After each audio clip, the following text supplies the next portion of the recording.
Mystery of the Ghost Kingdom. Yeah. What does that mean? Well, this is linked to Daniel. Let me start this way. When I was growing up, there was a movie called "It's a Mad, Mad, Mad, Mad, Mad World." Oh, yeah. And It was very funny. I saw that one when I was at a one kid. point, they're looking for this treasure. Some of you, and they're looking for, and they say it's under the Big W. And they're walking around this park looking for it. They're going all around, and right there, it's in front. But it's so big they don't see it. I mean, it's right there in their faces, but they don't see it. Well, this is a prophetic. I want to share a prophetic end-time mystery that is like that Big W. In other words, it is so big, and it's right there, and we, for the most part, have not seen it. This is going to be kind of a whole new take on it. And beginning with Daniel, Daniel 2. Daniel sees the statue of the kingdoms that represent the four great empires of the world. The last one being the fourth one is the Roman. It's the final form. It's going to be the end-time kingdom as well. So he sees all that there. Now, this is what he says about that fourth kingdom.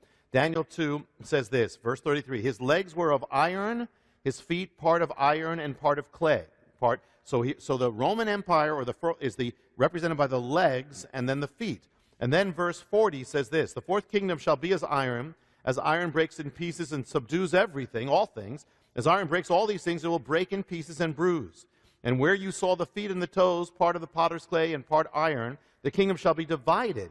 But there shall be in it of the strength of iron, as much as so the iron mixed with the clay. And as the toes, the feet were part iron, part clay, the kingdom shall be partly strong and partly broken. And where you saw iron mixed with the miry clay, they shall mingle themselves with the seed of men, but shall not cleave to one another, even as iron is not mixed with clay. All right, Rome. The traditional view of prophecy is this. Rome was the ancient kingdom. It fell in ancient times, long gone. We're waiting for when it will reappear. Now, that is true. That is true. Much can be said, but there's a whole other realm of this that is true that I believe we've missed. In fact, the fourth empire is already here. And let me share this. Here's the key. First key is the legs are divided. It's a divided, and then the toes, it says it's a divided kingdom, divided empire. And so it is divided in clay, iron, divided with the legs, divided there. It's an empire of division or duality. Two things, Rome, iron and clay. Rome was made up of the Romans, was also made up of peoples from all nations. Rome was divided literally into east and west. It became the Eastern Empire and the Western Empire. Now, Rome is also divided in time. It stood then in ancient times. It will stand again in the end times, solidified. So it's a divided essence is what we see here. What if the fourth empire, Rome, didn't end, still exists in a different form? It will exist in a solid form at the end, but what if iron breaks into pieces, but clay, it says, is broken? So it breaks, but it breaks other things, but it also gets broken, and by doing that, it subdues the world. What is that? There are different ways of subduing the world. What if the Roman Empire, by actually breaking, has been part of subduing the world? Rome is gone, or is it? The picture we have is Rome falling in 476 AD. The Germanic tribes come in, wipe it out. But what people don't know, by that time, Rome was already made up, the army was already made up of Germanic tribes of Rome. Much did not change when that happened. In fact, they even have a hard time making a real date of if it ended. It actually, the barbarians, who we say took over, continued to recognize the Roman Empire and said they are under the Roman Empire. Medieval civilization, Middle Ages, feudalism, was actually a carryover of Rome. It was just Rome breaking apart. It was the same thing. The language of Europe then was Latin, which is the language of the Roman Empire. It did not stop. 800 AD, Charlemagne is crowned emperor of the Romans. This is long after Rome was supposed to be gone, is crowned the Holy Roman Emperor. Rome will remain the center of civilization for over 1,000 years. Most of us learned in school about what we call the Renaissance. What's the Renaissance?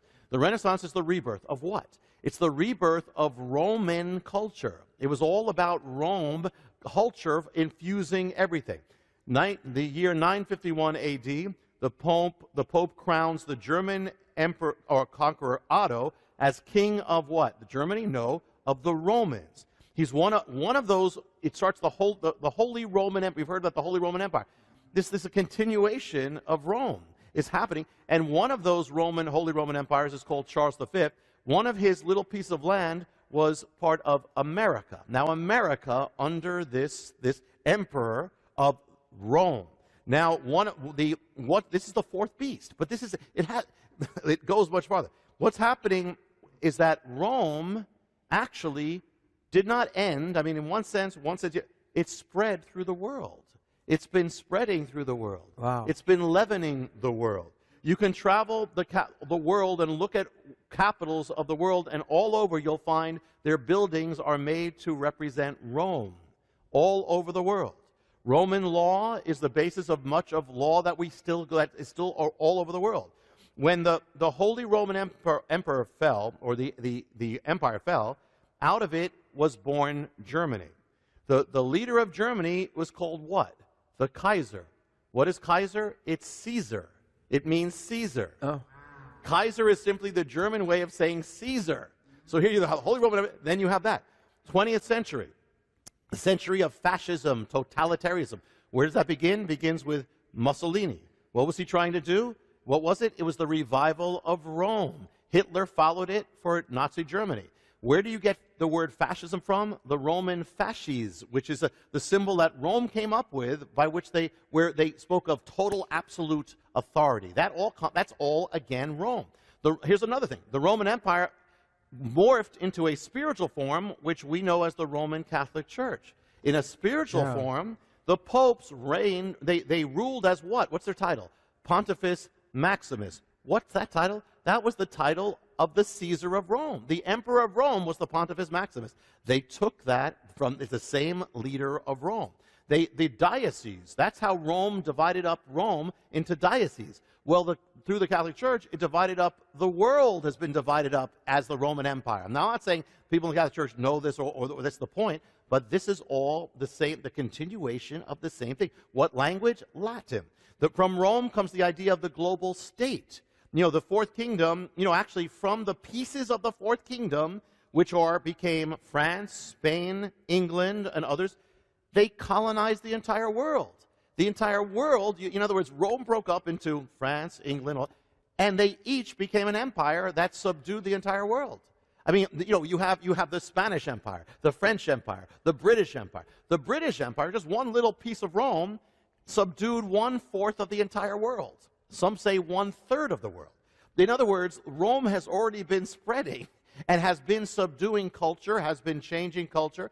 One of the colonies from that little fragment of Rome is America. Colony, even the word comes from Rome.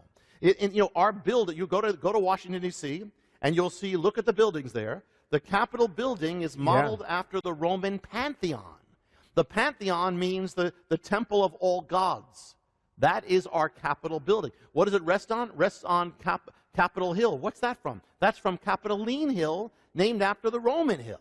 You can look at the Supreme Court building, same thing. It is the Roman thing. Even the word, what's our highest body of ruling? The Senate. Where's that from? Rome. The president, the word president comes from Rome.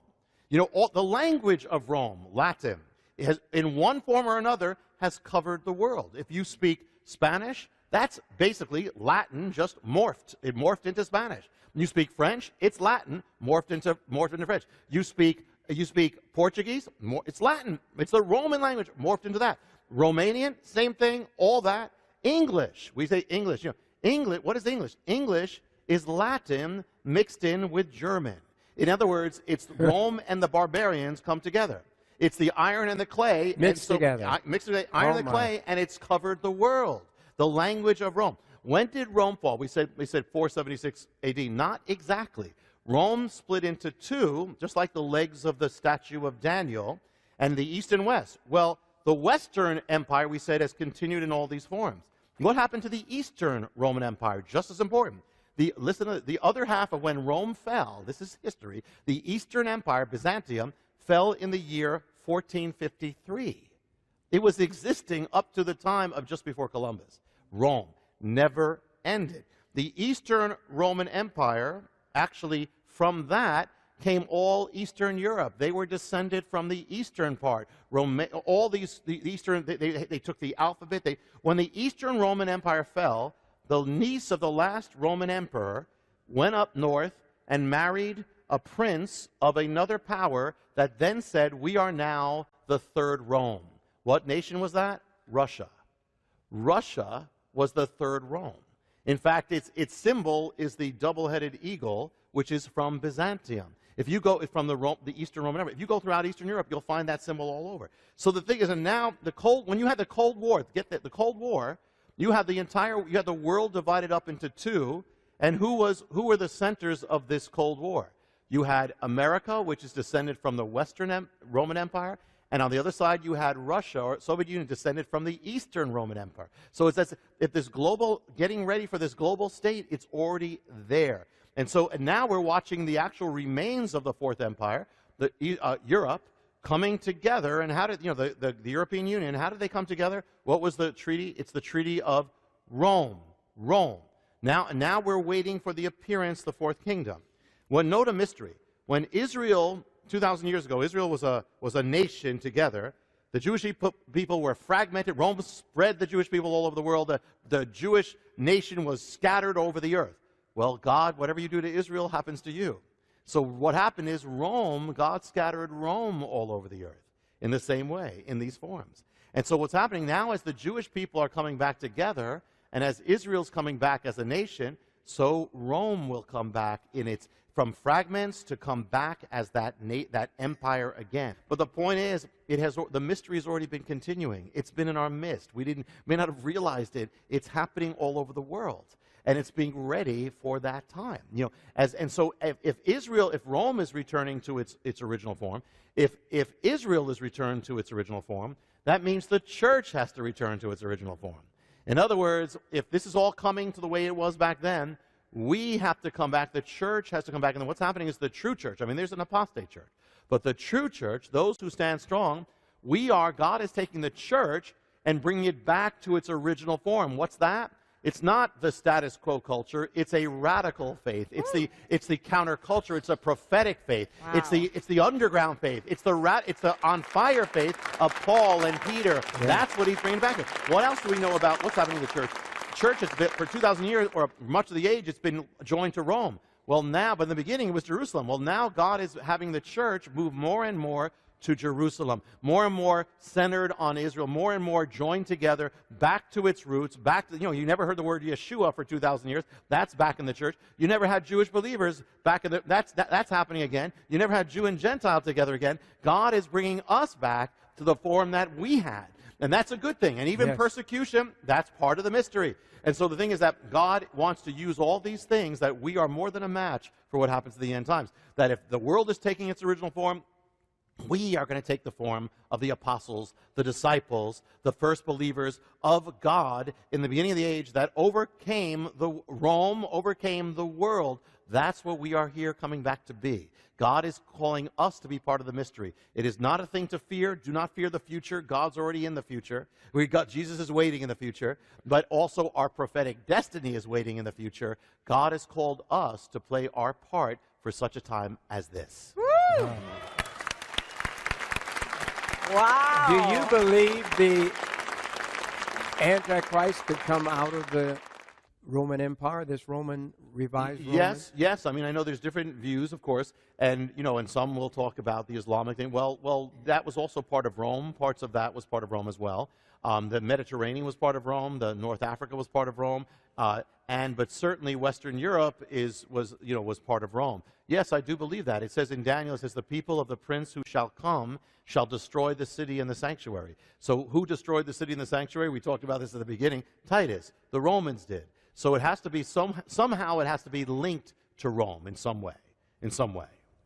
So one way or the other. Yes. Yeah. This is such powerful It's so powerful. teaching. Wow. And America, people always say America is not in the Bible, but we've got to be there somewhere. So we are part of the... Well, we're part in several ways. I believe, there are people who believe certain things are, but we have to say there's no specific reference saying specifically America as the head of nations, which means something. Doesn't mean it's not important. It means that we will not end up being the head of nations is what it means. In the end times, we're not the leading thing. There are different references that people believe can be linked to us, and we're part of the picture, certainly.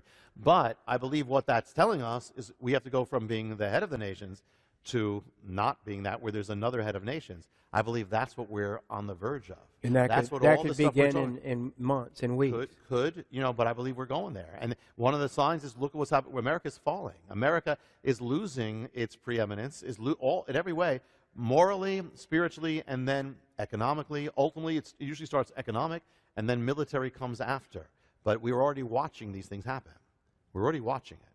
And so it's all, I believe that's all coming according to end time prophecy.